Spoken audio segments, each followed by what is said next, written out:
नमस्ते दर्शकों। अगर आप एक स्टॉक मार्केट ट्रेडर हैं, एक एफआईआई हैं या आप एक इन्वेस्टर हैं, तो यह वीडियो जिसमें मैं स्टॉक मार्केट, बायबैक और बजट 2026 के बारे में आपको कोरिलेशन बताऊंगा, आप जरूर देखिए। और सबसे इंपॉर्टेंट बात कि इस बार 1 फरवरी 2026 संडे होने के बावजूद हमारे इंडियन स्टॉक मार्केट्स ओपन थे। सिर्फ एक रीजन था, बजट डे।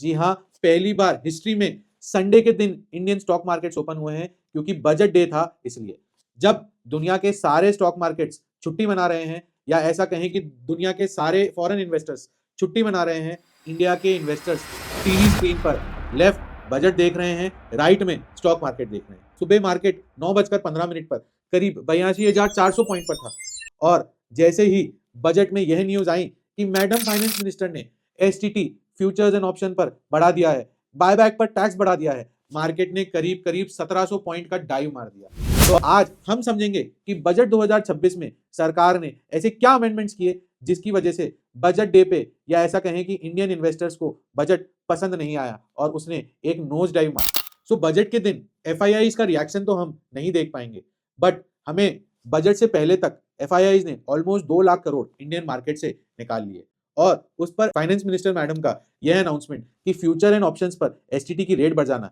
यह और नेगेटिव लगता है। I propose to raise the STT on futures, STT on options premium and exercise of options are both proposed to be raised too. But madam finance minister ने यह announcement किया कि person resident outside India, यानी कि foreign investors, अब automatic route में 5 की जगह 10% तक स्टेक कंपनीज में बढ़ा सकेंगे। यह एक ग्रीन सिग्नल है, और मुझे ऐसा लगता है कि लॉन्ग टर्म में इसकी वजह से फॉरेन इन्वेस्टमेंट देश में बढ़ेगा, या ऐसा कहें कि मैडम फाइनेंस मिनिस्टर की एक डेफिनेट थॉटफुल सोच है कि फॉरेन डायरेक्ट इन्वेस्टमेंट देश में बढ़ाया जाए, और फ्यूचर्स एंड ऑप्शन या हेज फंड्स द्वारा खेले जा रहे स्टॉक मार्केट के मैनिपुलेशन को फ्यूचर्स एंड ऑप्शन के टैक्स रेट को बढ़ाकर कवर अप किया जा सके, जिससे कि देश में आम इन्वेस्टर्स फ्यूचर्स एंड ऑप्शन पर नुकसान ना करें। मैडम फाइनेंस मिनिस्टर ने बजट 2026 में बायबैक के टैक्सेशन में मेजर चेंज किया है। मैडम फाइनेंस मिनिस्टर की यह सोच लगती है कि या तो हमारे देश की कंपनीज जिनके पास खूब सारा पैसा रिजर्व्स के अंदर है, वह पैसा बिजनेस डेवलपमेंट एक्सपेंशन में खर्च करे, या फिर रिटेल इन्वेस्टर्स को वह पैसा वापस दे दे, जिससे वह लोग कंजम्पशन में खर्च करके देश की इकोनॉमी में कंट्रीब्यूट कर सके। यह एक सोच इसलिए दिखती है क्योंकि मैडम फाइनेंस मिनिस्टर ने बायबैक के टैक्सेशन में मेजर चेंज कर दिया। बायबैक के टैक्सेशन में चेंज करते हुए मैडम ने यह किया है कि पहले बायबैक आपकी पूरी इनकम में जुड़ा जाता था, यानी कि अगर आपका टैक्सेबल स्लैब 30% का था, तो आपके पूरे बायबैक की इनकम 30% टैक्स में क्लब हो जाती थी। बट इस बजट से मैडम फाइनेंस मिनिस्टर ने बायबैक को 3 तरीके से डिस्ट्रीब्यूट कर दिया है।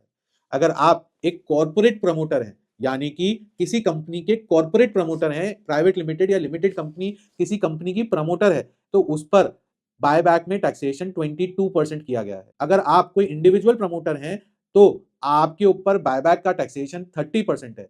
यानी कि अगर अदानी जी अपनी कंपनी के शेयर बायबैक में खरीदते हैं, तो उसके ऊपर उनको 30% टैक्स देना पड़ेगा।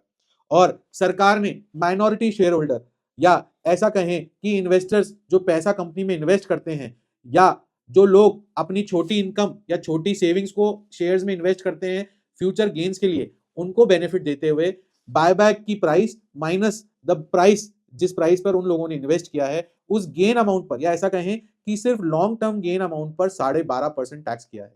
तो यह माइनॉरिटी और छोटे शेयर होल्डर के लिए एक वेलकम मूव। हाल ही के दिनों में हमने यह भी ऑब्जर्व करा है कि हमारे स्टॉक मार्केट में डेली वेरिएशन या हाईज एंड लोज बड़े इररिलेवेंट एंड इरेगुलर हैं। किसी दिन 500 point for no reason market गिर जाता है, और किसी दिन 700 पॉइंट मार्केट नो रीजन बढ़ जाता है।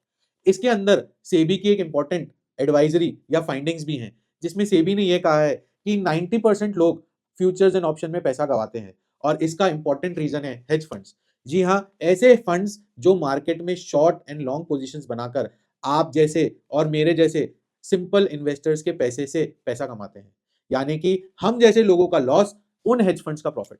सरकार ने ऐसे हेज फंड्स, ऐसे ऑर्गेनाइजेशंस को करेक्ट करने के लिए एसटीटी बढ़ा दिया है। तो सरकार ने फ्यूचर ट्रांजैक्शंस पर एसटीटी को 0.02% से बढ़ाकर 0.05% कर दिया है, यानी कि 150% की वृद्धि। और उसी तरह सरकार ने ऑप्शंस प्रीमियम पर 0.10 से बढ़ाकर 0.15% कर दिया है, और ऑप्शंस एक्सरसाइज पर 0.125 से बढ़ाकर 0.15% कर दिया है। यानी कि सरकार का एक सिंपल मैसेज है कि हम छोटे इन्वेस्टर्स या देश के आम नागरिक का पैसा बचाना चाहते हैं, जो कि हेज फंड्स मार्केट के अंदर मैनिपुलेट करके या बड़ा पैसा लगाकर पोजीशंस को या मार्केट को गिरने और बढ़ाने का जो सिस्टम है उसको सरकार रोक सके। और मेरे हिसाब से लॉन्ग टर्म में छोटे इन्वेस्टर्स के लिए ये एक वेलकम और अच्छा मूव है, क्योंकि अगर आप ऑप्शन प्रीमियम या फ्यूचर्स ऑप्शंस में ट्रांजैक्शन ना कर वह पैसा अच्छी कंपनी में इन्वेस्ट करेंगे तो लॉन्ग टर्म में आपको कैपिटल एप्रिसिएशन मिलेगा। सरकार ने फॉरेन इन्वेस्टर्स के लिए भी पर्सन रेसिडेंट आउटसाइड इंडिया की लिमिट को 5% से बढ़ाकर 10% कर दिया है।